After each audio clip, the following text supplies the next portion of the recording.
Boa tarde, pessoal. Eu queria pedir a vocês caridade com os apresentadores do painel, porque essa hora, com esse friozinho, depois do almoço, não pode desdobrar, por favor. Porque senão, de repente, a gente vai falar só aqui para o painel, não é, Cosme? Eu queria dizer da minha satisfação de estar aqui com o professor Cosme Márcio, que eu conheço pela primeira vez, a gente tem um contato assim juntos, mas eu já conheço o trabalho dele, é um trabalho digno, sério, é um discípulo de Allan Kardec muito forte, que defende muito a nossa querida codificação em sua essência, em suas bases fortificadoras do nosso entendimento da mensagem da codificação. E nós recebemos a incumbência de falarmos um pouco sobre a linguagem do Evangelho. Nós vamos ter 30 minutos no assunto que seria, pelo menos, mais ou menos explorado em 2 horas. Então, eu sou professor, mas não sou milagreiro, né? Então, a gente vai tocar alguns pontos, vai tentar explorar alguma coisa, e vocês vão nos perdoar naquilo que ficar faltando. A gente espera de complementar nos nossos esclarecimentos, eu e aqui o professor Cosme, na segunda parte das apresentações. Então, Jesus foi esse homem maravilhoso que dividiu o tempo entre antes e depois dele. E quando a gente fala de linguagem do Evangelho, eu acho assim uma questão um pouco subjetiva, né? Está falando linguagem, está falando em idioma. Nós sabemos, nós temos o Evangelho como a linguagem do Evangelho. Se for a linguagem de Jesus, é a linguagem do amor. No entanto, ela vem através de outras informações. Nós temos 4 evangelistas oficiais, canônicos, dados pela Igreja, fora mais inúmeros outros considerados apócrifos, e cada um tem uma forma de apresentar e de falar a respeito de Jesus. Só para uma questão, obrigado pela caridade, porque eu só estava vendo o capim aqui na frente. Estava olhando aqui para... E se você for analisar, Jesus era judeu. Ele nasceu, viveu e morreu como judeu e falava para judeus. E naquela época, a língua do povo hebreu, pelo menos a língua litúrgica, é o hebraico. E o hebraico é uma língua toda diferente, curiosa, que foi trazida e filtrada pelos 4 evangelistas canônicos, Mateus, Marcos, Lucas e João, cada um apresentando Jesus de uma forma específica. Se vocês analisarem, vocês vão observar que cada evangelista tem um símbolo tirado do profeta Ezequiel. Como Jesus foi apresentado por Mateus como o Messias, aquele homem libertador do povo de Israel, o símbolo do evangelho dele é um homem. Marcos, que falava da voz do que clama no deserto, o segundo evangelista, tem como símbolo um leão. Lucas, que era apresentador da história de João, começa com o evangelho do nascimento, da anunciação do nascimento de João, apresenta o evangelho dele como símbolo um touro, que era o símbolo do animal que era sacrificado pelo sacerdote no templo. E por último nós temos João, que era um evangelista espiritualizado, profundo, aquele que, segundo os teólogos, tinha a felicidade de recostar a cabeça no peito de Jesus, então ele tinha uma aproximação maior. O evangelho dele é considerado mais profundo, mais espiritualizado, e por isso tem como símbolo uma águia, que é uma ave que voa muito alto. Então vocês vejam que até mesmo, dependendo do evangelista que você analisa, você vai ter uma apresentação específica sobre Jesus.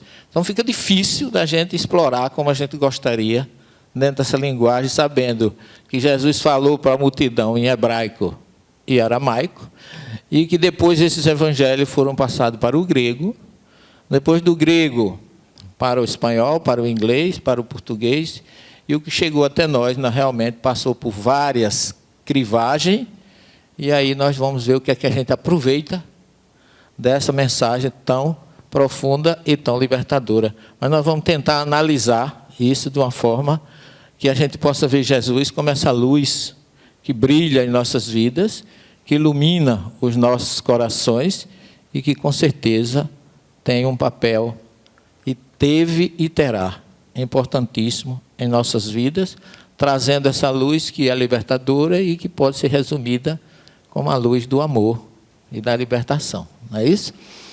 Então, se você for analisar a questão 627 do Livro dos Espíritos, que é uma questão que eu gosto muito dela, que Kardec pergunta para o Espírito da Verdade, uma vez que Jesus ensinou as verdadeiras leis de Deus, qual a utilidade do ensino que os Espíritos nos dão? Terão que nos ensinar mais alguma coisa? E a resposta do Espírito da Verdade é interessante, que ele diz que os homens só puderam explicar as Escrituras senão com a ajuda daquilo que sabiam. E não tá, aí está aparecendo ali, né? Isso é para você ficar em pé. Eu acho que é. Valeu, viu, Cosme? É porque aqui não está nascendo nada. Aqui está comida metade, então só sobrou para mim aquele lado ali e esse. E pelo menos vocês estão me vendo melhor, eu não é? É isso aí, que bom. Os homens só puderam entender ou explicar as Escrituras com a ajuda daquilo que sabiam. Veja como Kardec, como o Espírito da Verdade, é prudente das noções falsas e incompletas que tinham quanto às leis da natureza, mais tarde reveladas pela ciência. E aí ele diz, eis porque os próprios teólogos puderam de boa fé se enganar sobre o sentido de certas palavras e de certos fatos do Evangelho. Depois de tudo isso, então, realmente, nós temos dúvidas, porque é o próprio Espírito da Verdade que coloca que há uma linguagem figurada, uma linguagem oculta, metafórica, parabólica, e que os homens só puderam explicar até onde eles chegavam o seu entendimento. Então, veja que não é tão simples a questão. E aí, coloca o Espírito da Verdade que Jesus empregou a miúde na sua linguagem alegorias e parábolas, porque falava de conformidade com os tempos e lugares. Faz necessário agora que a verdade se torne inteligível para todo mundo. E eu me impressiono quando eu leio a Gênesis, porque ela é exatamente aquilo que a gente precisava. Para entender essa mensagem, que eu digo a vocês, eu sou teólogo, né, e eu tive, há 54 anos, eu estudo a Bíblia, e há 38 a doutrina. E nesses 38 em doutrina espírita, eu vejo como Kardec foi fantástico, logicamente junto com a codificação, embora que a última obra dele, da codificação a Gênesis, tem, na verdade, a personalidade de Allan Kardec, falando com aquilo tudo que ele conseguiu trazer através dos Espíritos. A nossa missão, diz o Espírito da Verdade, consiste em abrir os olhos e os ouvidos a todos. Então, vamos ver o que a gente tem aqui para vocês. O ensino dos Espíritos tem que ser claro e sem equívocos, para que ninguém possa pretextar a ignorância, para que todos possam julgar e apreciar com a razão. Então, o Evangelho, depois de traduzido, depois de passar por todas essas dificuldades, nós precisamos colocar e julgar com a lógica, com a razão e com o bom senso. E estamos incumbidos de preparar o reino do bem que Jesus anunciou. Daí a necessidade de que ninguém seja possível interpretar a lei de Deus ao sabor de suas paixões, nem falsear o sentido de uma lei toda de amor e de caridade. Então, quando a gente vê, como Kardec ainda coloca na Gênese, que todos, a grande maioria, procura no Evangelho o que eles querem encontrar e não o que está ali, a gente vê a nossa responsabilidade diante de tudo disso, não é, professor Cosme? Então, a Gênesis vem, nesse momento, receber toda a nossa, reverência nesse sentido, porque traz um verdadeiro levantamento de racionalidade e de explicações acerca de tudo que era, então, código. E Kardec coloca aqui, no capítulo 1, já no item 29, que querendo a todo preço no evangélico encontrar a confirmação de um pensamento preconcebido, giram sempre no mesmo ciclo, sem deixar o seu ponto de vista, de tal sorte que não viam senão aquilo que queriam ver. E eu trago para vocês um salmo que todo mundo ora todo dia e é muito querido das religiões, que é o Salmo 23, onde todo mundo lê, lá no primeiro versículo, Deus é meu pastor e nada me faltará, quando no original não fala isso. Yahvé roí lo errissá. Deus é meu pastor, Ele não me faltará. É Deus quem não me falta. O que é completamente diferente de quando você diz nada me faltará, que você está trazendo uma assistência material. E quando é o próprio Deus que não lhe falta, o que vem é assistência espiritual. Então são pequenos detalhes que vocês podem ver do que fazem e que a gente descobre com as traduções que os homens fizeram com os textos sagrados. E daí para frente é uma reação em cadeia com essa alteração e essa mudança de linguagem. Tem um caso muito curioso, que é o caso da descida de Moisés, lá no Êxodo 24, 39, ou 34, 29, ele vem descendo com as tábuas da lei e diz que ele trazia na face raios de luz, porque tinha conversado com Deus. E quando Jerônimo traduz a palavra hebraica Karan, porque hebraico não tem vogal, e Karan é raio de luz, mas Jerônimo, em vez de botar Karan, botou Keren. Em vez de 2 A's, colocou 2 E's. E Keren em hebraico é chifre. E então, Michelangelo, ao esculpir a estátua de Moisés, que está lá em Roma, na igreja de São Pedro Pescador, vizinha ao Coliseu, ele colocou em Moisés não 2 raios de luz, mas 2 chifres, que ainda continua hoje lá, e as pessoas não sabem que isso é consequência de um erro de tradução. Depois a igreja, na época da Idade Moderna, queria quebrar a estátua, mas os artistas do velho continente e da Europa, lá de Roma especificamente, não permitiram. E Kardec coloca para a nossa reflexão: quem será o juiz das interpretações diversas, frequentemente contraditórias, fora da teologia? O futuro, a lógica e o bom senso. Esse futuro, essa lógica, esse bom senso está chegando com a ciência, para que a gente não seja envolvido na linguagem vulgar, porque eu tenho 25 Bíblias em português. Traduções de todas as naturezas, inclusive tem uma tradução na linguagem de hoje. Quer dizer, cada um que vai acrescentando um conto e você acaba se perdendo realmente sem saber o que tem lá na sua origem. Os homens, cada vez mais esclarecidos, à medida que novos fatos e novas leis venham a se revelar, saberão separar os sistemas utópicos da realidade. E aí Kardec fecha dizendo que neste século de emancipação intelectual, de liberdade de consciência, o direito de exame pertence a todo mundo. E as escrituras não são mais a arca santa na qual ninguém ousava tocar os dedos sem o risco de ser fulminado. Então, aquela época que só a igreja tinha acesso, que a gente deve isso a Lutero, que com a reforma do século XVI, ele acabou com essa primazia.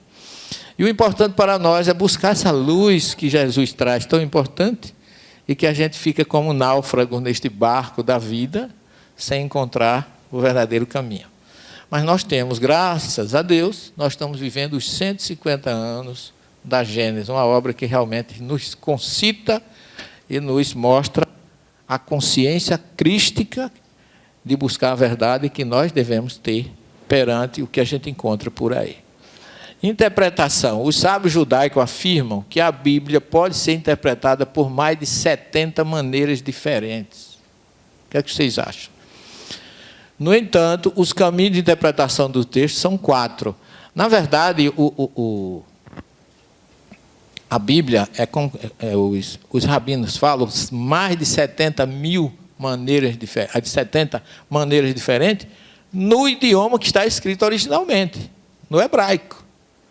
Agora imagina depois de traduzido para o grego, para o latim, para o espanhol, para o português, para o inglês, para o paraibanês, vai por aí afora. Então a gente tem, cada um com a sua... a Bíblia possui, na verdade, 4 caminhos, que eles chamam de pardês, é uma palavra persa que significa pomar, e que esses caminhos são o pomar do conhecimento, é o pechat, que é o caminho simples, que é o que todo mundo faz, que é aquele que você lê e interpreta segundo o que está ali, que esse caminho não é o correto. O Remes, que é o caminho das entrelinhas. O Derush, que é o caminho midrástico.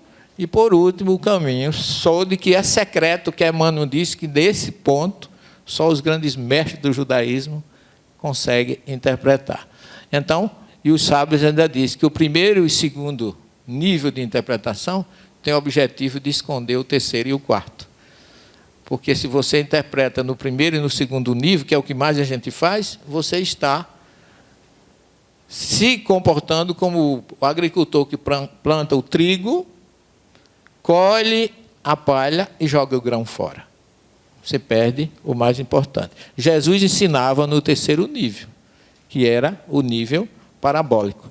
Nós temos ainda aqui o estudo talmúdico, que algum chefe, era um rabino-chefe em Praga, ele afirmava que a Bíblia é como se fosse uma árvore, né? Ela possui a sua essência na raiz, o caule seria a interpretação e as folhas, os frutos, semente, seria o entendimento da mensagem.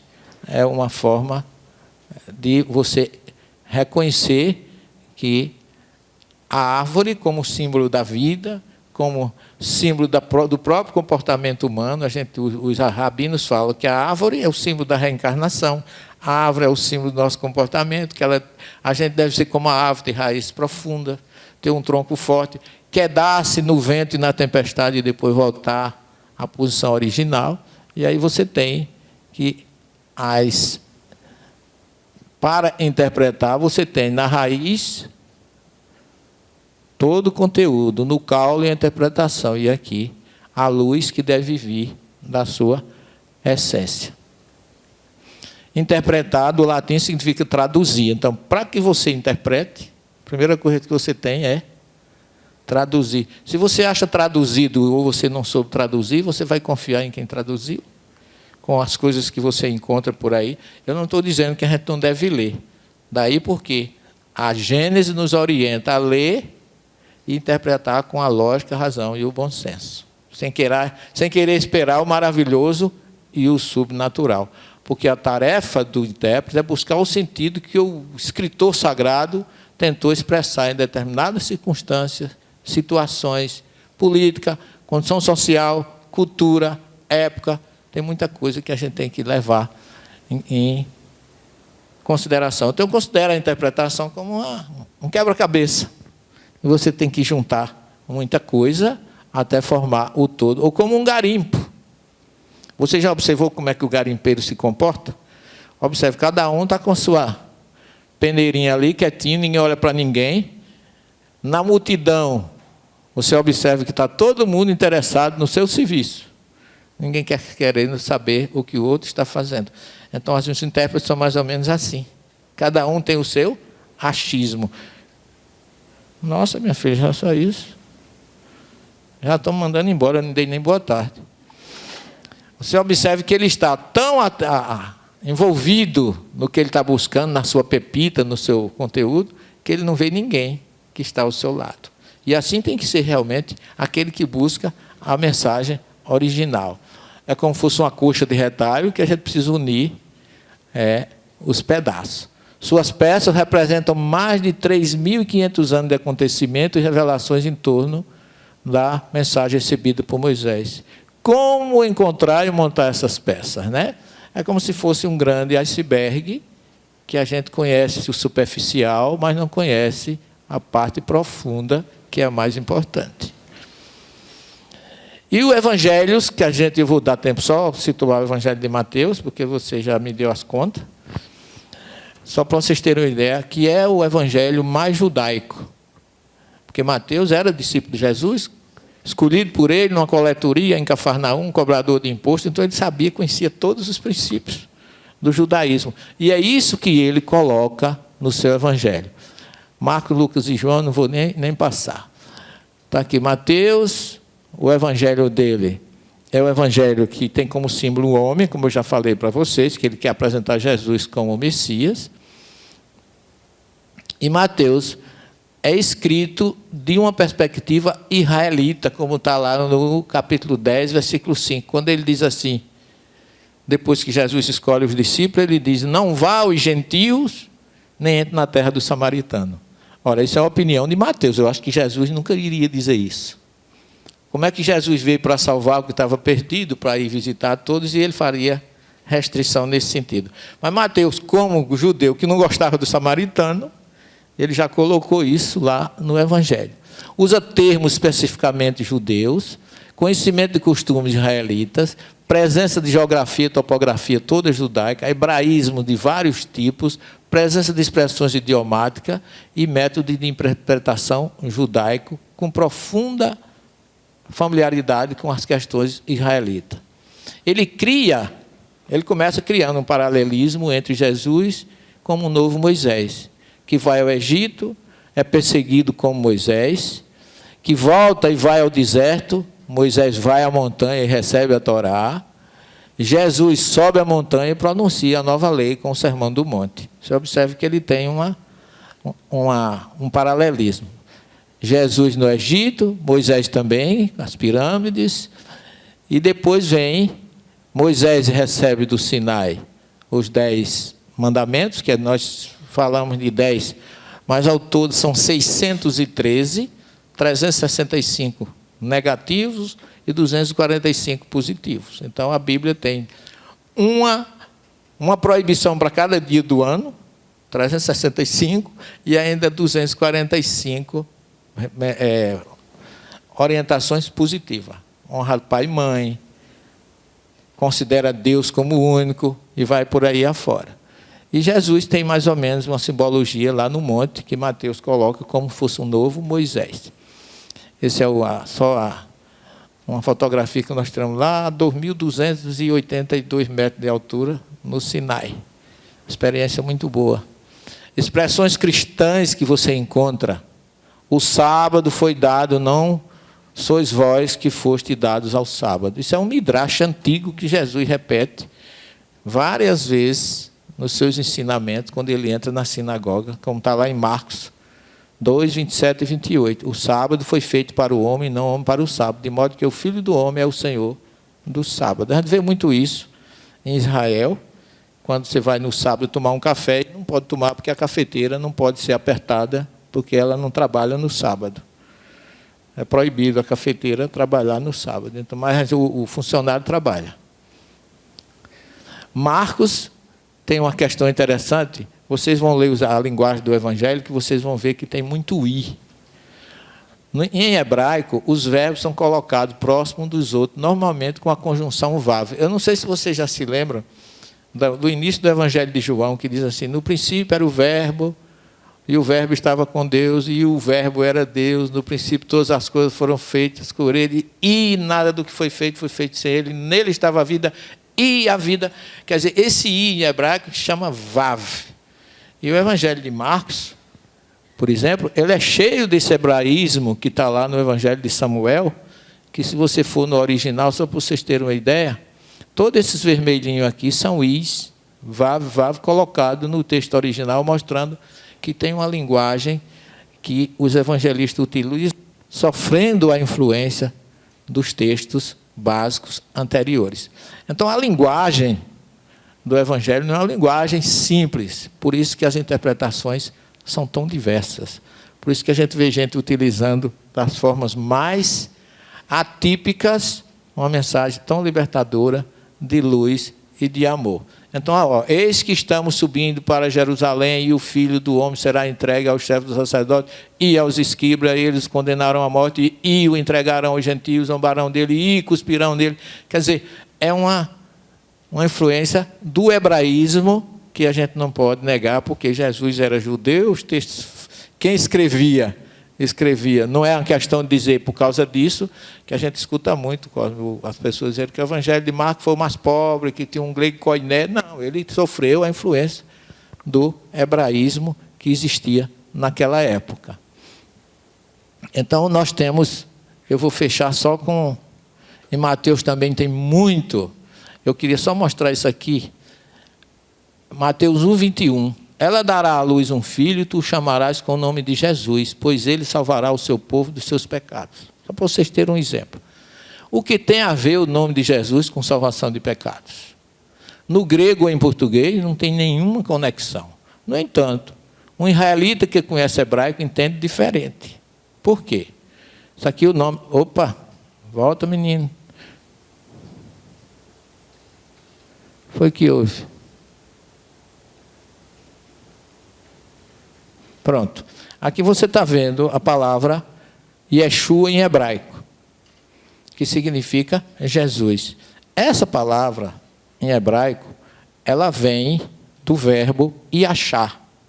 Yachá em hebraico é salvar. Então, quando um judeu fala para outro de Yeshua ou de Yachá, o hebreu vai saber que ele está falando que Jesus significa Salvador. Mas em grego e em português, o que significa Jesus, a palavra não quer dizer absolutamente nada. Daí a importância de Mateus se preocupar, sobretudo, com as gerações. Eu vou fechar com isso aqui, viu, minha filha? Perdão aí, mas só porque eu acho importante que Mateus apresenta Jesus. Quando ele começa o Evangelho, ele começa de uma forma estranha, com uma genealogia. Não sei se vocês já viram. Primeiro capítulo. Geração de Jesus Cristo, filho de Davi, filho de Abraão.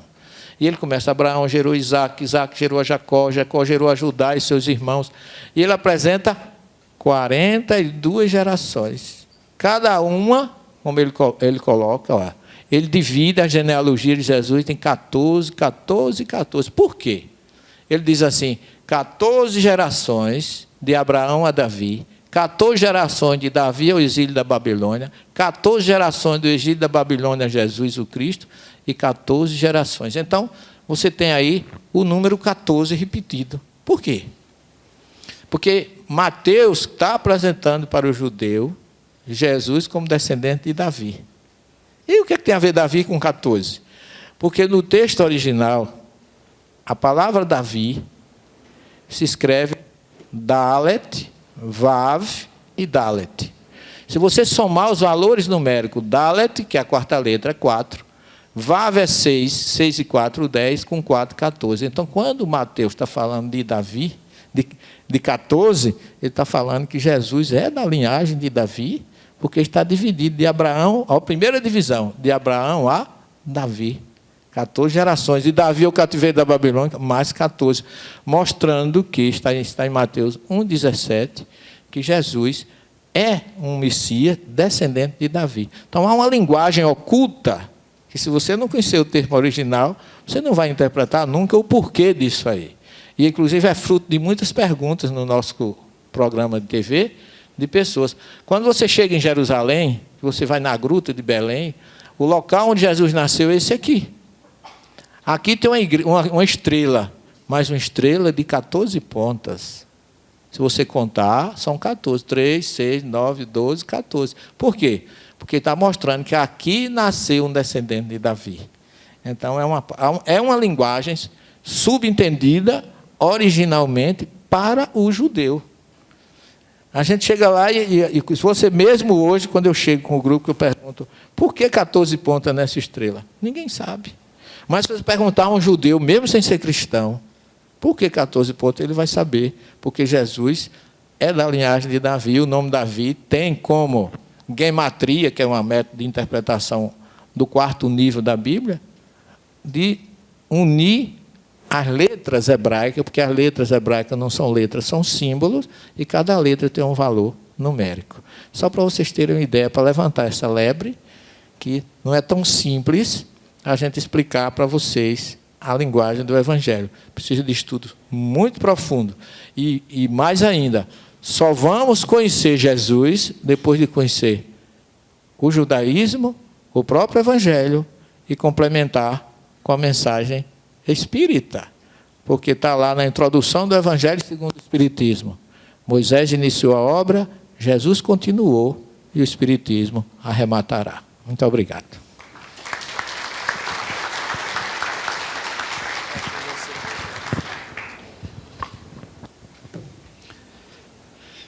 Uma boa tarde a todos. Primeiro, agradecer ao Severino. Eu pedi até que ele falasse primeiro, porque essa é a área dele, a temática dele. Eu me lembro que eu, quando li pela primeira vez o Velho e o Novo Testamento, eu já li depois de ser espírita e depois de ter lido Allan Kardec. Mas quando fiz filosofia, a gente aprende algo muito interessante. Vocês imaginam você tentar estudar um texto que o autor não escreveu. Jesus não escreveu, como Sócrates não escreveu. Então, comece a pensar por aí. Ele não escreveu os evangelhos. Segundo, pessoas escreveram por meio de tradições orais, quantos anos depois de sua morte? Então, você imagina alguém escrever sobre o que uma pessoa disse muitos anos depois de sua morte. Então, a gente já começa a se preocupar como filósofo. Olha a dificuldade de leitura, de interpretação. Mesmo quando o próprio autor escreve, é o caso, por exemplo, se você vai ler Platão, se você vai ler Aristóteles, em que eles mesmos escreveram, você já tem dificuldade de compreensão. Bom, um segundo elemento importante, a escrita foi numa época em que se usava uma forma de escrita, como o Celestino bem lembrou, né? Parabólica, hiperbólica. Por isso, na sua sabedoria, Jesus já previu a sua época que era necessário vir o Consolador para explicar de novo o seu pensamento. E mais interessante, esse Consolador só viria depois que a humanidade tivesse aperfeiçoado de tal maneira a sua capacidade de redação escrita, em que ela evitasse parábolas e hipérbole. Que ao invés de contar história, se escrevesse o texto numa linguagem científico-filosófica apropriada, que dá muito menos margens a duplas interpretações. Então, Kardec, inclusive, vai dizer na Revista Espírita que ele vai respondendo a todas as dúvidas nas revistas de leitores, porque ele não queria que o seu texto jamais desse margem a cismas, a divisões, a interpretações diferentes. Então, veja a sabedoria do Cristo. Viria 2000 anos quase depois, 1800 anos depois, que a ciência já estava bem consolidada, que a forma de redação científico-filosófica já estava bem aperfeiçoada, para que o pensamento pudesse ser escrito agora numa linguagem direta, numa linguagem muito mais clara, muito mais precisa, para evitar as diversas interpretações do contexto. Então, veja, essa é uma diferença muito importante. Por isso eu acho muito difícil o trabalho do Celestino, que é um trabalho de mergulhar nesses textos, que são muito difíceis de leitura, de interpretação, por tudo que ele colocou. Graças a Deus eu comecei por Kardec. E falei, bom, eu já estou com o resultado final, deixa o resto para lá. Li o Velho e o Novo Testamento, mas li o Velho e o Novo Testamento a partir de Allan Kardec, como eu vou mostrar, é algo muito especial. Vejamos esse texto que Kardec coloca lá no Evangelho segundo o Espiritismo, que nos chama muita atenção. Kardec diz assim, ele comentando sobre uma passagem, ele diz assim, então, quando o campo estiver preparado, é Kardec interpretando uma frase de Jesus. Ele vai, então, agora reescrever esse pensamento quando Jesus fala do envio do Consolador. Então, Kardec diz assim, então, quando o campo estiver preparado, eu vos enviarei o Consolador, que é o Espiritismo, o Espírito de verdade, que virá restabelecer todas as coisas, isto é, que dando a conhecer o verdadeiro sentido das minhas palavras.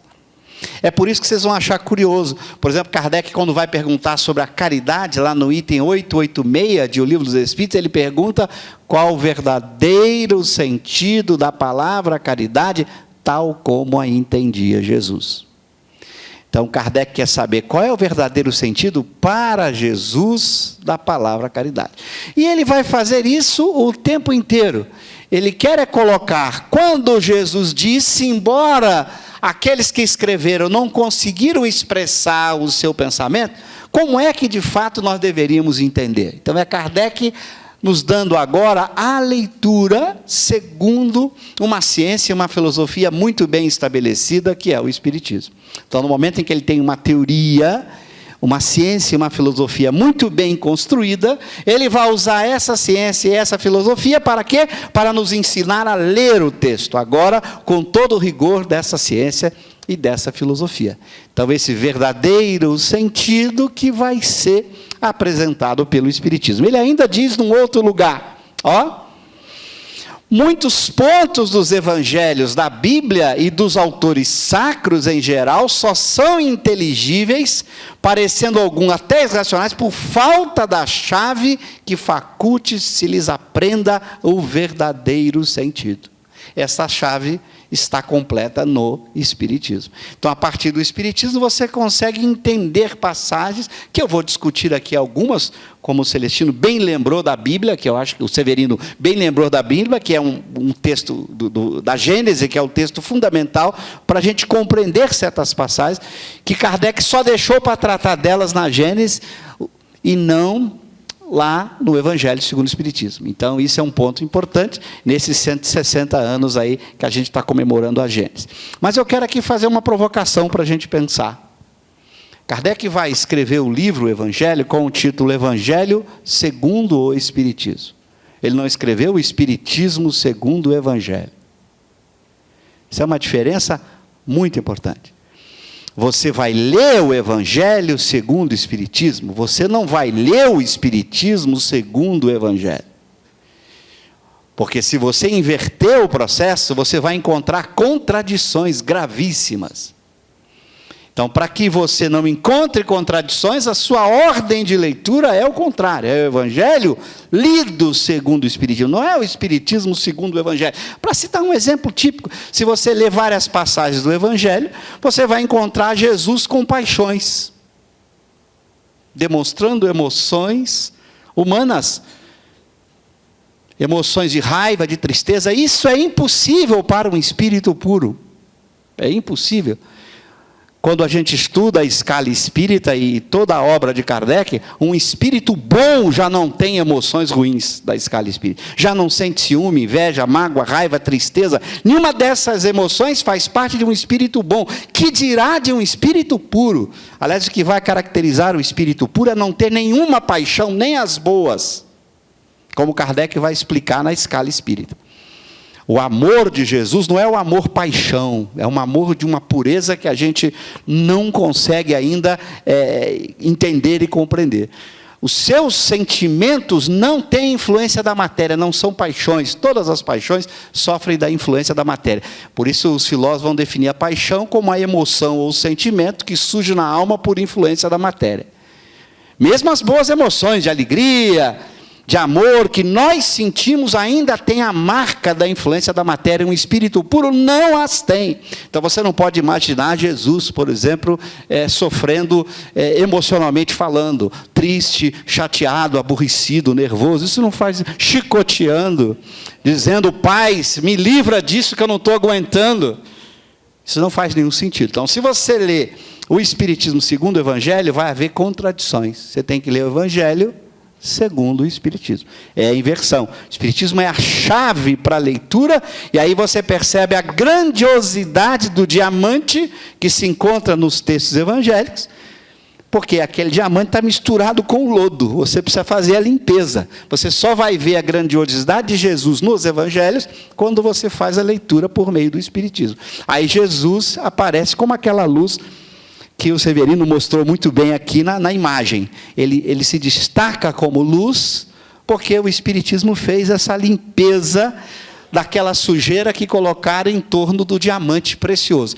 E que não foi culpa, isso não foi intencional, eram pessoas que escreveram a partir do que ouviram ou do que conviveram.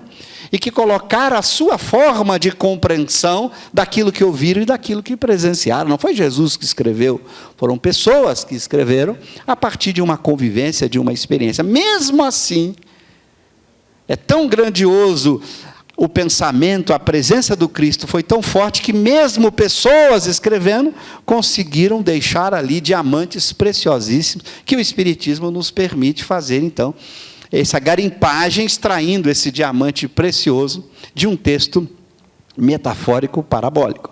Eu vou aqui dar duas passagens curiosas para mostrar como sem o Espiritismo a gente fica numa situação muito curiosa. Essa passagem famosa da figueira que secou, que Kardec vai discutir no Evangelho segundo o Espiritismo. Imagina, você vai ler o texto, e é claro, eu vou fazer aqui a chamada interpretação literal, embora essa seja a pior delas, mas é o que a gente dispõe, pelo menos eu que não sou especialista. Então diz o texto, quando saía de Betânia, ele teve fome. E vendo ao longe uma figueira, para ela encaminhou-se, a ver se acharia alguma coisa. Tendo-se, porém, aproximado, só achou folhas, visto não ser tempo de figos. Então disse Jesus à figueira: que ninguém coma de ti fruto algum, o que seus discípulos ouviram. No dia seguinte, ao passarem pela figueira, viram que secara até a raiz. Pedro, lembrando-se do que dissera Jesus, disse: mestre, olha como secou a figueira que tu amaldiçoastes. Jesus, tomando a palavra, lhes disse: tende fé, etc. Se você faz a chamada leitura direta, o que você vai concluir? Espera aí. Primeiro, o texto está descrevendo algo como um fato ocorrido. Não há no texto nada explicitamente dizendo que aí se trata de uma parábola. Está descrevendo como um fato ocorrido. Jesus se dirige a uma figueira, ok? E mais curioso, ele vai amaldiçoar a figueira, porque ela não estava dando figo num tempo que não era para dar. Portanto, a figueira estava cumprindo a lei de Deus, porque ela não podia dar figo, porque não era a época de dar figo. Então, ela estava cumprindo a lei natural. Seria curioso se ela estivesse dando figo fora de época. Mas ela não estava dando figo, porque era da lei natural que ela não desse figo naquela época. E ele a amaldiçoa. Se você faz essa leitura como fato ocorrido, você fala: esse Jesus deve ser alguém meio esquisito, né? Quer dizer, a figueira cumpre a lei de Deus, ele a amaldiçoa? Então não faz sentido. Se você lê o texto numa primeira leitura, você vai o quê? Você vai achar que alguma coisa não está bem. Esse Jesus não é uma pessoa muito adequada, né? Porque ele não poderia amaldiçoar aquilo que estava cumprindo a lei de Deus. Claro que quando Kardec vai discutir, ele vai ler essa passagem como uma parábola, não um fato ocorrido. Quer dizer, Jesus não se dirigiu a uma figueira. Então ele vai dar uma interpretação diferente desta passagem, mostrando que isso é uma parábola e não a descrição de um fato ocorrido. Claro que quando você vai fazer a leitura, eu não sei como as interpretações sofisticadas fazem a interpretação disso, mas para alguém que não é especialista, todo o texto é descrito como um fato ocorrido e não como uma parábola. É a descrição de uma situação que tenha ocorrido. E Kardec, então, vai dar outra interpretação. Não teria acontecido isso. Jesus não teria amaldiçoado a árvore, a figueira que estava dando figo. E Kardec aí vai dar outra interpretação. Não vou fazer aqui a interpretação de Kardec, até para provocar vocês chegarem em casa e lerem o Evangelho e ver como Kardec interpreta. E aproveito para fazer a propaganda. Podem botar na kardecpedia.com a figueira que secou, que rapidamente ela remete não só ao texto do Evangelho, como a outras passagens que tratam de Kardec, que discutem esse tipo de tema. Então você pode gratuitamente, não paga nada, não estou fazendo propaganda, a Kardecpedia é totalmente gratuita, vocês podem acessar e usar à vontade. Lá estão todas as obras de Kardec em vários idiomas, inclusive os originais franceses em imagem para você consultar. Bom, então veja, aí é um exemplo típico. Se você interpretasse isso aí ao pé da letra, você diz: esse Jesus não é espírito puro, coisíssima nenhuma. Ele tem uma conduta de amaldiçoar uma árvore que estava cumprindo a lei de Deus. Um texto mais ainda complicado, que tem muito erro na literatura. Muito erro, inclusive na literatura mediúnica. Há espíritos que escreveram mal. Não vou pular esse, eu vou por último, por causa da hora, que é o texto da tentação de Jesus. Esse é um texto que está descrito como um fato ocorrido. Preciso ler ou vocês se recordam? Quanto tempo eu tenho? Quem está marcando o tempo? 10 minutinhos. Vou ler só um pedacinho para vocês verem essa passagem. Então, foi conduzido Jesus pelo Espírito ao deserto para ser tentado pelo diabo. E tendo jejuado 40 dias, aí vai lá. Então o diabo o transportou à cidade santa e colocou sobre o pináculo do templo e disse: se tu és o Filho de Deus, lança-te daqui. E toda aquela passagem que Jesus se submete ao diabo. Suponha que você queira conceder o texto e dizer assim: não é diabo, é um espírito mau. Porque diabo, espiritismo colocou. Mesmo assim, se você lê esse texto, Jesus sendo submetido aos maus espíritos, ok? Você vai ler, bom, que espírito é esse que é conduzido por maus espíritos, levado de um lugar para outro e mantido lá pelos maus espíritos? Bom, espírito puro, nunca. Embora há, inclusive, mensagens mediúnicas relatando isso aqui como fato. Como fato. Como fato ocorrido. O que Kardec faz para explicar isso aqui? Ele faz algo muito interessante. Ele vai evocar João, o evangelista, que não escreveu sobre essa passagem. Acho que é o único evangelista que não escreveu sobre a tentação. Então, João, o evangelista, vai na Gênese, nesse livro admirável que estamos discutindo, explicar essa passagem. E a explicação de João é notável. Eu até botei aqui, mas não vou botar para vocês, não vou explicar tudo. Vocês vão ler depois na Kardecpédia, ou direto lá na Gênese, que a Kardecpédia remete ao texto, obviamente, da Gênese. João explicando a tentação de Jesus. Eu vou ler só o que eu botei em negrito ali, ó. Depois vocês... A tentação de Jesus é, pois, uma figura, e fora preciso ser cego para tomá-la ao pé da letra. Por quê? João vai dizer, um espírito puro não pode sofrer tentação. Nunca. Então não se trata da tentação de Jesus, é uma parábola sobre a tentação dos homens, e não um fato ocorrido sobre a tentação de Jesus. Então aí é o texto belíssimo do Espírito João, que Kardec transcreve e bota na Gênese. Mas uma interpretação que nem era preciso perguntar a João. Nós já tínhamos, em O Livro dos Espíritos, ao estudar a escala espírita e saber quem são os espíritos puros da escala espírita, para descobrir que esse espírito puro jamais poderia sofrer tentação. Aliás, nem os espíritos bons, segundo a ordem, espírito puro. Aliás, acho que eu não sei se eu botei aqui a escala. Não botei. Eu costumo botar, às vezes, só o esquema da escala para lembrar. Nem os espíritos bons estão sujeitos à tentação, que dirá os puros. O que eu quero dizer com isso? Se você fizer a leitura do Espiritismo segundo o Evangelho, você vai ter contradições. Você vai dizer, Jesus sendo tentado como um fato ocorrido. Não. Jesus não podia ser tentado porque era um espírito puro. Então você tem que ler essa passagem de outra maneira. Eu não sei como os especialistas que não são espíritas lerão essa passagem.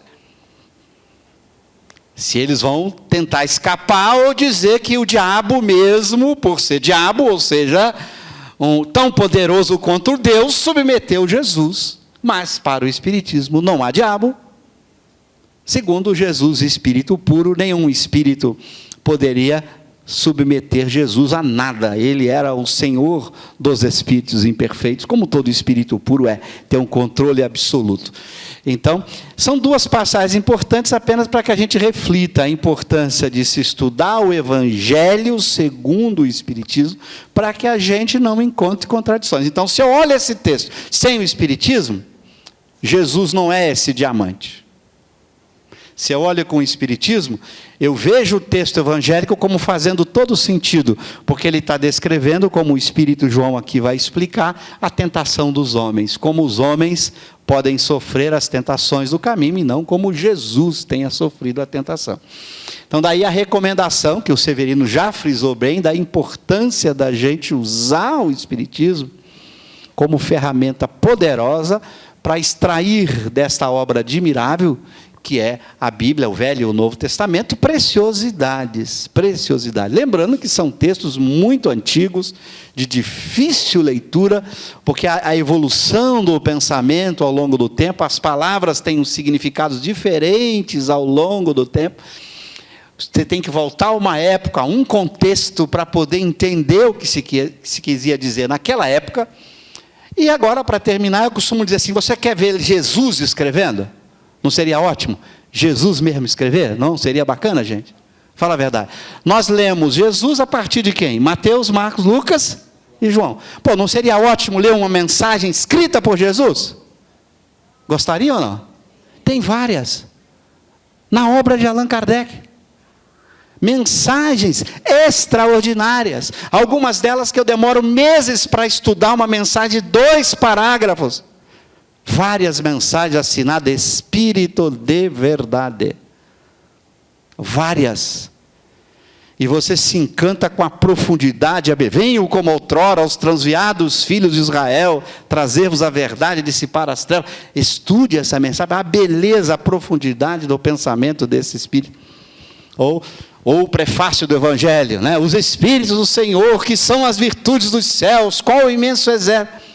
Você pode botar lá na Kardecpédia Espírito de Verdade, e você vai encontrar todas as mensagens do Espírito de Verdade na obra de Kardec, que são muitas, no Evangelho, no Livro dos Médiuns, na Revista Espírita, no livro, na revista, no Evangelho, no Livro dos Médiuns, tem várias mensagens do Espírito de Verdade, Jesus, escrevendo por meio da mediunidade. Então aí você vai perceber o que é um espírito puro expressando o seu pensamento, com todas as limitações do processo mediúnico que a gente sabe.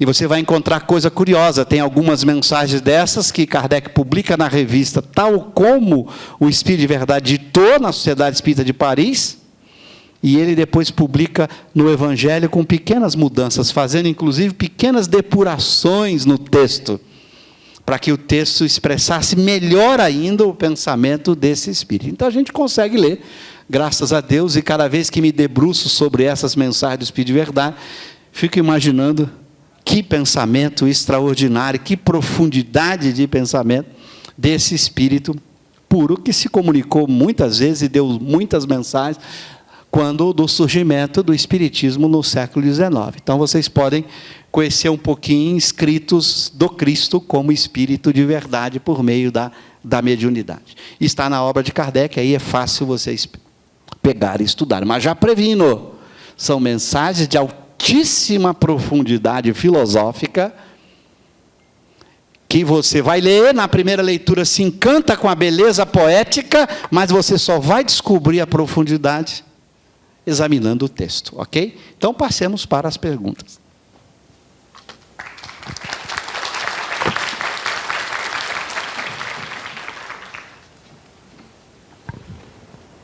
Então agora nós vamos passar às perguntas. Quem tiver alguma dúvida, quiser algum esclarecimento, por favor, as entreguem ao pessoal do cerimonial, que elas trarão aqui para nós lermos.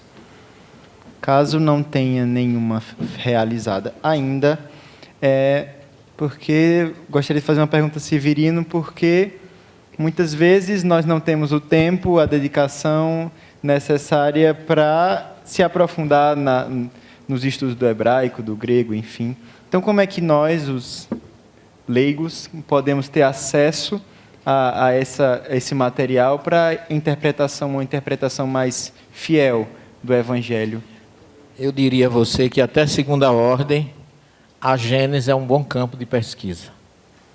E quando eu conhecia a doutrina espírita, eu era teólogo, eu vinha de uma escola teológica profunda, católica, e aí eu fiquei encantado com a forma com que Kardec teve coragem de falar de a Gênese de Moisés e o Evangelho com os milagres e as predições.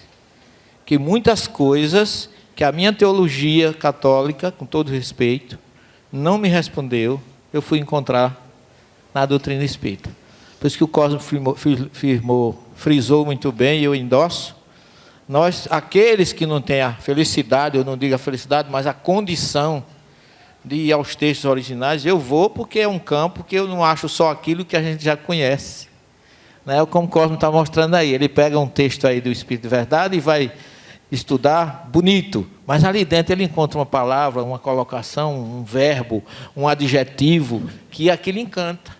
Não é uma luz que flui do meio do texto. Então, o que eu faço é exatamente isso. Eu ponho um versículo no original e vou dissecando, palavra por palavra, vou vendo a condição gramatical daquele verbo que está colocado ali. Eu vou vendo que o tradutor colocou, por exemplo, no princípio criou Deus os céus e a terra. Aí eu vou ver lá que o Bereshit bara Elohim et hashamayim ve'et haaretz, como está lá no original, não é bem isso. O verbo bará, que é o único verbo que tem como sujeito Deus, que Kardec fala muito bem na Gênesis, esse verbo ele pode ser escrito como o hebraico não tem vogal, se você diz bará, é criou. Mas pode ser barô. E se for barô, já muda a dinâmica todinha do versículo por uma coisa muito simples.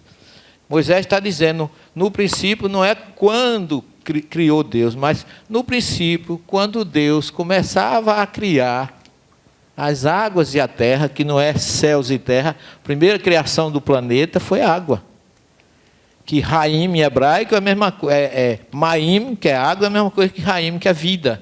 E a vida depende da água. Então há uma mágica muito forte na questão da vida no nosso planeta. Daí a responsabilidade que a gente tem de salvar os nossos rios, de não poluir os nossos mares e as nossas praias, porque a nossa vida depende daquilo. Então, quando você vê que Moisés não disse no princípio quando criou, mas quando criava, não se diz assim, quando Deus começou a criar as águas e a terra, significa que ele começou, mas não parou mais, a criação não parou. Ele transferiu a responsabilidade do início que ele deu na criação àqueles que sucederam, que somos nós. Então, nós somos co-criadores com ele. Então, temos muita responsabilidade com a vida. E isso você não encontra na tradução.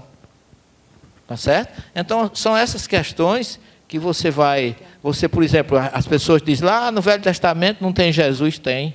Todo o preparo do primeira revelação é para a vinda dele na segunda. Mas se você chega na história do paraíso, de Adão e Eva, que é uma história curiosíssima, né? A serpente que todo mundo abomina, que é o mais astuto dos animais, a palavra nahash em hebraico tem o mesmo valor numérico da palavra Machia, que é ungido de Deus, ou Messias, ou o Cristo. Ou seja, a serpente é a consciência crística entrando em nossas vidas. Então, o conhecimento do bem e do mal não foi feito por uma desobediência, não, foi projeto de Deus.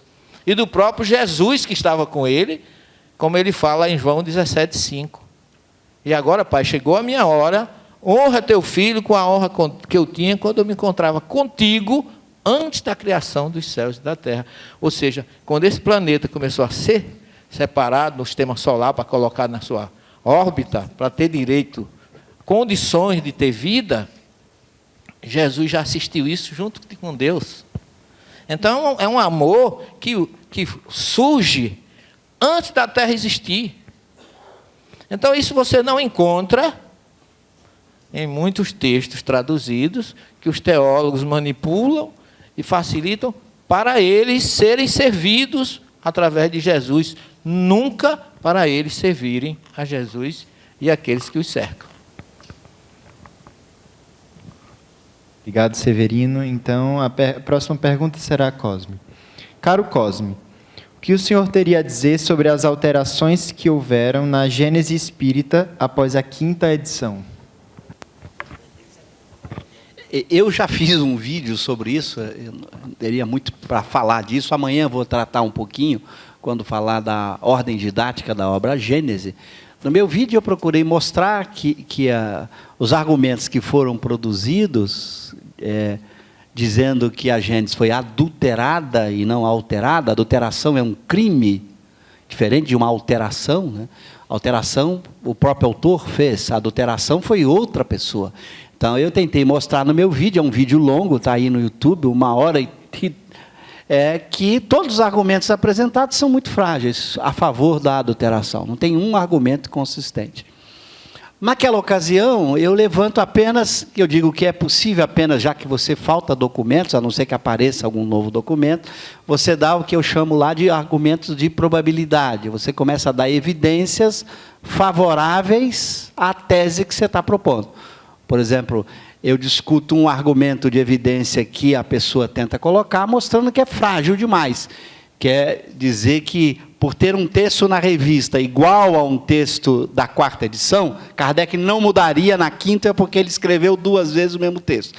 E eu mostro no meu vídeo que isso é falso. Kardec mudou muitas vezes textos que ele escreveu, não apenas que ele publicou 2 vezes, textos que ele publicou 3 vezes, na 4ª vez ele muda. Ou seja, não é argumento dizer que Kardec não mudaria um texto que ele escreveu 2 vezes. Isso é falso, ele já fez isso. Então, eu procurei apenas lá rebater, dizendo que é preciso mais cautela. Porque acusar de adulteração é ofender a integridade moral de uma sociedade, que era a sociedade anônima, responsável pela edição da obra, cujo comando absoluto da sociedade era de Amélie Gabrielle Boudet. Como a Amélie Gabrielle Boudet não estava viva para se defender, eu achei que alguém tinha que defendê-la. Porque é um absurdo fazer uma acusação de adulteração, que é um crime, cuja responsabilidade, à época, até a publicação em 72, a Sociedade Anônima tinha o controle de Amélie Gabrielle Boudet e dos outros 6 membros. Lemarie era apenas um dos membros da sociedade, com 2.000 francos de cota. A sociedade tinha 42.000 francos de cota. Era uma sociedade por cota. A Amélie tinha 25.000.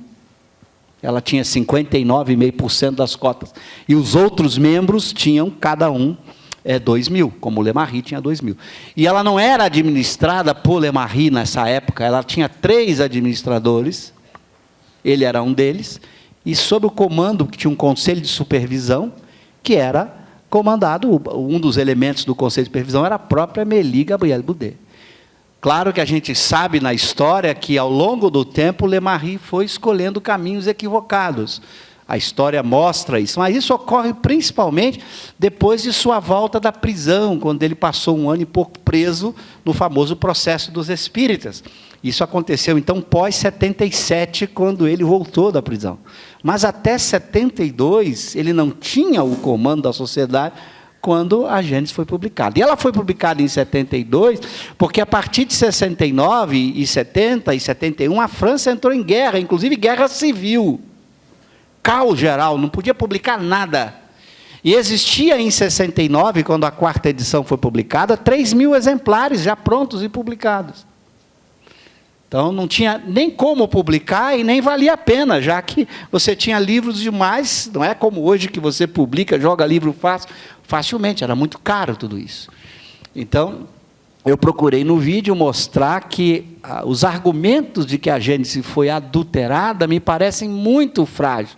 E eu digo lá, para quem ouviu o vídeo, se eu quero acusar alguém de um crime, eu não posso pecar por falta de rigor, eu tenho que pecar por excesso de rigor. Eu tenho que ser muito rigoroso na lógica. E eu mostro que as provas são muito frágeis do ponto de vista lógico, muito frágeis. Então, resta uma prova de probabilidade. Que é uma prova de probabilidade? Eu vou tentar dar evidências favoráveis a uma tese ou outra. Um bom caminho é a comparação das obras. Você vai pegar a 4ª edição, comparar com a 5ª, e mostrar, ó, isso aqui foi retirado, não devia, por isso, por isso, por isso, por isso. Ou isso aqui foi retirado e devia, por isso, por isso, por isso. Eu amanhã vou dar 2 exemplos, já que eu não tenho muito tempo.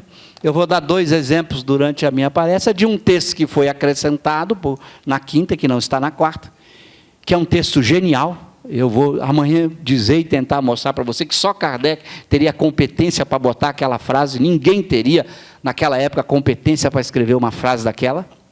E eu vou pegar um outro texto que desapareceu, que é o mais comentado aí, a minha esposa me mostra, as redes sociais, eu não sou de acompanhar a rede social, não tenho tempo para isso, mas é o item 67 do livro da Gênesis, que foi retirado lá do item desaparecimento do corpo de Jesus, tem um parágrafo de número 67 que foi retirado, e não está na 5ª, e eu vou mostrar amanhã que ele tinha que ser retirado mesmo. Kardec foi de uma lucidez absoluta por retirar esse parágrafo. Então, é possível você fazer essas comparações, e eu diria, o meu palpite não é prova absoluta, como eu digo no meu vídeo, comparações entre textos não são provas absolutas, são provas de probabilidade, são apenas evidências, e eu diria altíssima probabilidade de que as mudanças tenham sido feitas por Kardec mesmo, porque as mudanças foram muito inteligentes para que outra pessoa que não fosse o próprio Kardec as fizesse.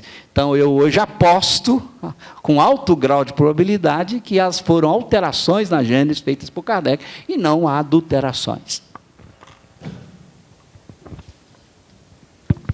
Eu queria pedir permissão um pouquinho para corroborar com as palavras do Cosme. Eu dizer a vocês que eu fiquei muito preocupado quando eu vi esse movimento. Eu tenho muito, é minha área, eu trabalho com adulterações, a ponto de muitos judeus que conhecem a Bíblia em português dizer que a Bíblia não tem tradução, tem traição. E eu, como espírita, pesquisador, com trabalho de pesquisa no CNPq e outras áreas que eu sempre trabalhei, e trabalho não só com ciências de saúde, mas também com ciências de religião, teologia e doutrina espírita, eu entrei a fundo nesse processo, viu, Cosme? Eu assisti a sua entrevista 3 vezes.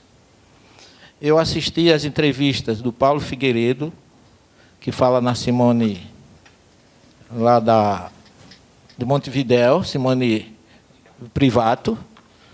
Li, reli, estudei as obras da biografia de Allan Kardec por Francisco Thyssen e Zeus Van Tuyl, sobretudo o volume 3, e fiquei muito feliz com o que eu encontrei.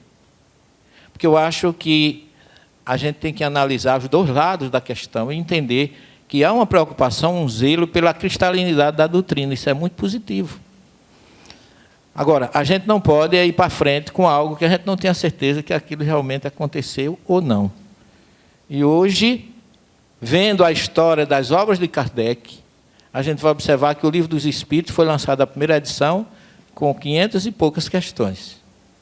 A segunda já vieram 1018. O Evangelho segundo o Espiritismo, quando foi lançado, não se chamava Evangelho segundo o Espiritismo. Se chamava Imitação do Evangelho. E Kardec foi não alterando nem adulterando, mas aperfeiçoando cada obra de acordo com a necessidade. Então, depois também de ler, reler, recebi, não sei se você recebeu, mas também está nas redes sociais um documento assinado pelo presidente da FEB, o Godinho, mostrando exatamente esses pontos, os lados. E hoje eu tenho, até onde você disse, você ainda foi mais criterioso como pesquisador, mas eu tenho 99% de certeza, baseado no que eu li, que foi Kardec, a pedido do próprio Espírito São Luís, como está lá numa mensagem recebida pelo secretário dele, que era médium, dizendo a ele que ele aperfeiçoasse a Gênesis o mais rápido possível, isso já em 1868, a mensagem é do mês de julho, mas ele diz assim: apressa-te em fazer as reformas, as alterações que precisam ser feitas na Gênesis. E diz até os capítulos que tem que ser alterado. Apressa-te, porque o próximo ano chega em breve. Isso era julho. Como ele ia desencarnar em março, o Espírito estava preocupado que ele fizesse essas aperfeiçoamento, que eu chamo, não chamo alteração nem adulteração. É tanto que eu montei uma conferência chamando assim: a Bíblia foi adulterada, a Gênesis foi aperfeiçoada. Então, nós não temos que temer absolutamente nada, apenas não fomentar muito isso, porque para nós, para mim particularmente, eu acho que está perfeitamente compreensível que foi o próprio Kardec, como o Francisco Thyssen na biografia dele coloca, até ele fala que a carta de Henri Sauce foi uma precipitação que ele fez, porque ele não sabia dessa alteração que Kardec tinha feito, e nós espíritas temos que silenciar com isso. Porque quanto mais se fomentar, mais se divulga, e as pessoas lá fora, não os espíritas, mas os não espíritas, vão se felicitar achando que a gente está totalmente perdido, não temos um código de ética, não temos uma doutrina cristalina que devemos zelar. O que nós temos que entender é o seguinte: Kardec foi um homem perfeccionista. Quando ele podia melhorar uma coisa, ele melhorava. Então, ele melhorou a Gênesis enquanto pôde, porque foi a obra que ele mais caprichou. É a obra mais iluminada. Eu tenho as duas. Eu tenho a 4ª edição, traduzida pelo Centro Espírita Leon Denis, que eu recebi de presente no Rio de Janeiro, já há uns 10 anos, quando eu fiz conferência lá. E tenho a 5ª edição. Não se perdeu nada, gente, na doutrina. Então, a gente precisa ter essa coerência, não ficar preocupado nesse disse-me, que só nos divide e nos afasta da verdade, que é o mais importante nisso tudo. Cada um, eu vejo que os 2 lados estão buscando um suporte. Esse suporte existe, que é entender que foi o próprio Kardec, pela história, que fez isso antes do seu desencarne. Essa é a minha visão, até onde vai o que eu consegui entender. Ok? Eu só queria acrescentar que lá na Kardecpédia a gente tem todos os originais franceses em imagem, não é texto, fotocópia dos originais franceses, das 5 edições da Gênese. E vou dizer mais, ele citou o Livro dos Espíritos, da 1ª para a 2ª edição. Mas não foi só da 1ª para a 2ª edição que Kardec fez aperfeiçoamentos no Livro dos Espíritos, há vários outros. Só para vocês terem uma ideia, na 5ª edição, que vocês podem pegar na Kardecpédia, há na página final da 5ª edição uma errata, em que Kardec faz várias correções na 4ª edição, na edição anterior. Essa errata sequer os tradutores brasileiros traduziram. E são correções, aperfeiçoamentos importantes, que na Kardecpédia a gente já incorporou no próprio texto da Kardecpédia. Então, Kardec sempre teve essa preocupação de melhorar os textos, para que os textos ficassem mais claros, para evitar a ambiguidade, porque é essa preocupação que ele vai dizer na revista. Eu não quero que em cima dos meus textos criem cismas, divisões. Eles têm que ser o mais claro possíveis. Alguma coisa que não for comprovado das minhas hipóteses, que seja responsabilidade minha e não venha macular a doutrina. Então, já estamos nos encaminhando para o final, mas ainda acreditamos que dá tempo de responder 2 perguntinhas. A primeira é para Severino, em que diz: muitos homicídios foram cometidos em nome da religião nas cruzadas, e suicídios e homicídios por homens-bomba.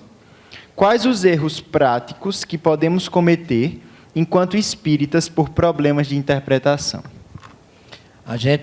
Nós espíritas não cometemos, não temos risco de cometer erros práticos por questão de interpretação. Usemos a lógica, a razão e o bom senso. Você veja que o professor Cosmo colocou aí a questão da tentação de Jesus com muita racionalidade, com espírito puro, não poderia passar por um processo daquele. Aquilo simboliza se fôssemos nós que estivéssemos ali.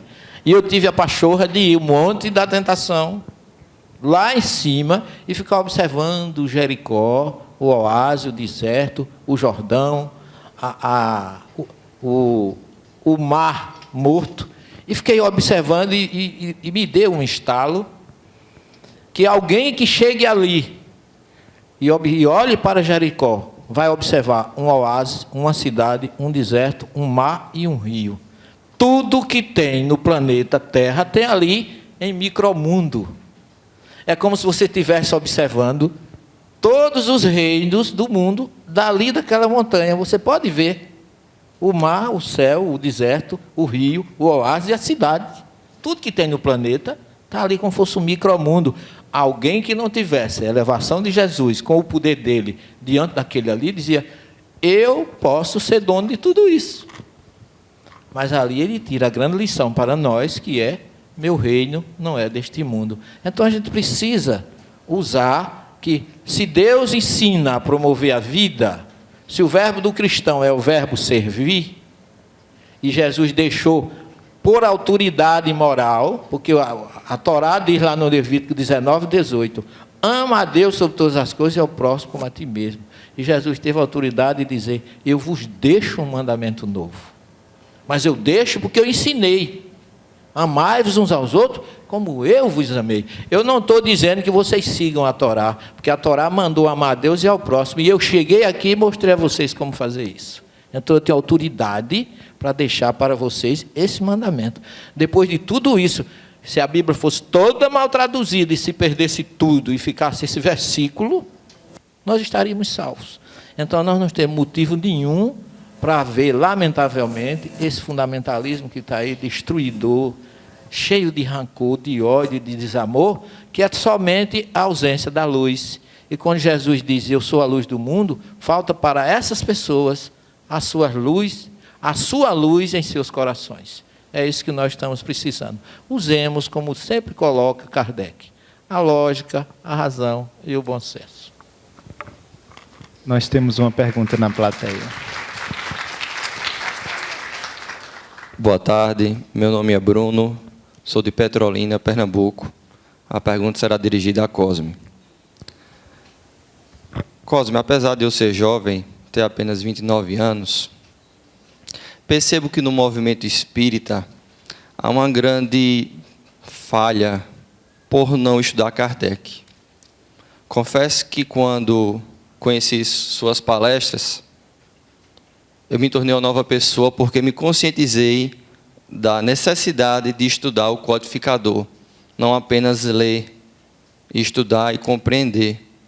E percebo que o movimento só está arraizado apenas no Evangelho segundo o Espiritismo, as pessoas não querem ler o Livro dos Médiuns, a Gênese, e acredito que, em virtude destas atitudes, a doutrina espírita não está caminhando para o que ela deveria ser, que é a conscientização das pessoas. Eu gostaria que você comentasse sobre essa percepção que eu tenho e o que fazer para alterá-la. Obrigado. Esse é o desafio de todos nós, né? Acho que é um problema do ser humano que tem dificuldade profunda em introjetar o conhecimento espírita. Isso é próprio dos espíritos imperfeitos, de todos nós. A gente, às vezes, escuta a mensagem, mas não leva tanto a sério. Isso é um problema que todos enfrentamos. E que a gente tem que combater primeiro em cada um de nós, o compromisso de aprofundar o pensamento espírita para transformá-lo em forma de ação, de vida, maneira de ser. Eu sempre digo, é estudar Kardec para viver Kardec, porque viver Kardec é viver Jesus em toda a sua pureza. Porque eu não consigo ver Jesus em sua pureza a não ser no Espiritismo. Não há Jesus em sua pureza a não ser dentro do Espiritismo. Porque em todos os outros lugares ele é o diamante cheio de coisas em volta para abafar o seu brilho, que me impedem de vê-lo em sua pureza. Como esses textos que a gente mostrou. Em Allan Kardec não, nós temos Jesus com toda a sua pureza. Então estudar Kardec é descobrir essa pureza e se sentir motivado por vivê-la. Mas não dá para estudar um livro. Kardec deixou isso muito claro. O Espiritismo não é uma obra. São 23 livros que Kardec escreveu, que fazem parte das chamadas obras fundamentais do Espiritismo, como ele coloca no livro Catálogo Racional, ao escrever um catálogo, que é o último livreto que ele publicou, que vocês encontram lá na Kardecpédia, que é um catálogo de quais livros os espíritas deveriam ler, qual deveria ser a biblioteca dos espíritas, e lá ele chama de obras fundamentais do Espiritismo, está no fundamento todas as obras dele. Todas, não só o Evangelho, o Livro dos Espíritos, todas. Então, estudar as obras de Kardec, que são 23, é um dever nosso, porque nós precisamos disso para a nossa compreensão. Por exemplo, não dá para compreender muitas passagens de suas obras sem a Revista Espírita. Porque na Revista Espírita, Kardec explica certas questões que nas outras obras estão tão densas que a gente sozinho não dá conta de extrair. Então, a Revista Espírita é um precioso legado, aliás, é a maior produção espírita de Allan Kardec, são 12 livros, de 400 páginas, onde ele responde dúvidas do leitor, ele explica uma questão de um livro do Espírito, explica um princípio. Claro que no chamado Pentateuco, que assim deram o nome por analogia com os 5 livros de Moisés, as 5 obras mais conhecidas que nasceram as 4 de O Livro dos Espíritos, como a gente sabe, o Livro dos Espíritos tem 4 partes, e daí gerou 4 outros livros, cada livro feito por Kardec para desenvolver uma das partes do Livro dos Espíritos. É claro que nessas 5 obras nós temos todos os princípios ali estabelecidos, ok? Mas a explicação deles, a compreensão deles, para que não haja dupla interpretação, está fundamentalmente na Revista Espírita, e no que é o Espiritismo, outra obra preciosíssima que nos ajuda a entender as outras obras. Então, eu concordo com você da nossa necessidade. A gente precisa debruçar mais sobre as obras de Allan Kardec, estudá-las, porque a gente até consegue separar o que está certo ou o que está errado de outros autores. Eu digo sempre, autores espíritos ou homens cometem erros. É natural isso. Ok? Como é que eu vou ler um texto? Eu uso a metáfora de catar feijão, né? Um texto, uma mensagem psicográfica, um livro mediúnico, ou um livro escrito por um autor qualquer, eu chamo, é um saco de feijão. O que é que tem dentro de um saco de feijão? Feijões bons. Pode ter um feijãozinho bichado e pode ter uma pedra. Ler um texto é catar feijão. Agora, para catar feijão, eu tenho que ter uma referência. Qual é a referência? Allan Kardec. Por exemplo, se você lê uma mensagem, eu não vou dar aqui nem o médium, nem o autor, vocês procurem, tem mensagens mediúnicas por médiums famosos, dizendo que a tentação é um fato. Que Jesus foi tentado. O que você vai fazer? Você vai ficar com a lógica kardeciana ou com a mensagem? Esse mesmo espírito que escreve isso, escreveu muitas outras boas mensagens. Então, ele tem excelentes mensagens e tem essa mensagem que foi infeliz. Você vai jogar o espírito fora? Não, mas você catou feijão. Esta mensagem dele tem pedras. Aquela outra mensagem tem feijões bons. E você separa, você pega aquilo que está bom e joga fora o que está ruim. É assim que Kardec nos ensinou o tempo inteiro.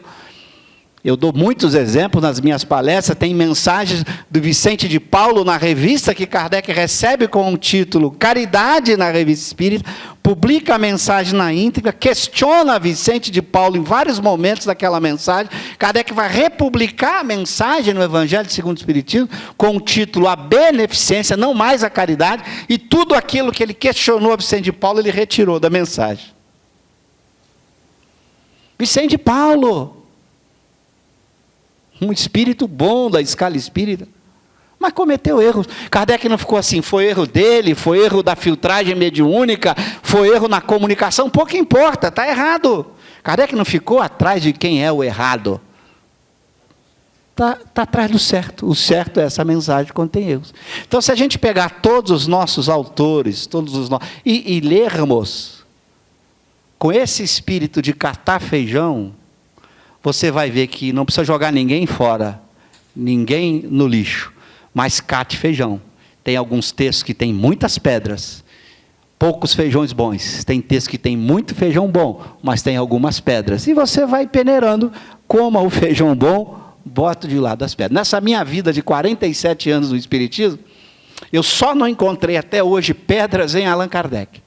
Em todos os autores, eu tenho anotado pedra em todos os autores pós-Kardec. Todos. Sem exceção. Mediúnicos e não mediúnicos. Todos. Só não encontrei pedra em Allan Kardec. Até hoje. Quer dizer que eu vou jogar os autores fora? De jeito nenhum. Eu adoro Leon Denis. Acho lindo, mas encontrei muitas pedras de Leon Denis. Camille Flammarion, adoro, encontrei muitas pedras. Gabriel Delane, adoro, encontrei muitas pedras. Me fez desprezar esses autores? Não. Não estudá-los? Não, porque tem muito feijão bom. Não é porque tem um feijão pedra que você joga o saco de feijão fora, né? Você pega o saco de feijão, tem pedra, joga o saco fora. Você joga fora a pedra, não um saco de feijão. Mas você não pode ser ingênuo. Não, vou comer tudo. Vai quebrar o dente. Separa. É assim que Kardec nos ensinou. Kardec faz isso com mensagem do Espírito de Verdade, para concluir. Pega o livro dos médios, o capítulo das dissertações espíritas, vai lá, tem uma mensagem lá, assinada Jesus numa nota. Kardec bota a mensagem e bota uma nota dizendo: essa mensagem foi recebida por um dos melhores médicos da Sociedade Espírita de Paris, mas o nome que assinou, e ele faz um comentário a Jesus. Essa mensagem ele transcreveu para o Evangelho segundo o Espiritismo, 3 anos depois. Livro dos Médios 61, o Evangelho 64. Essa mensagem está no Evangelho segundo o Espiritismo, no capítulo 6, Cristo Consolador, e ela começa assim: venho como outrora aos transviados, filhos de Israel, trazer-vos a verdade, dissipar as terras. Essa mensagem é belíssima. Compare as duas. Pega a do Evangelho e compare com a do Livro dos Médios. Você vai ver que Kardec mudou palavras, trocou, mexeu na mensagem do Espírito de Verdade. O que ele está nos ensinando? Cate feijão. Simplesmente. Nós, humanos imperfeitos, ou os espíritos que não são puros, cometem erros nos seus textos. Isso significa que nós temos que atacar o sujeito, desmoralizar? Não. Eu mesmo tenho coisas que eu escrevi que eu falo, quando eu leio de novo, meu Deus, tem que mudar. Não está bom aquilo lá, tem pedra. Eu tenho que tirar aquela pedra. É natural isso. Então, gente, ler Kardec para nos ensinar a catar feijão. Aí a gente come menos pedra e fica com os feijões bons, então nós não vamos quebrar o dente, nem tem indigestão. Muito obrigado.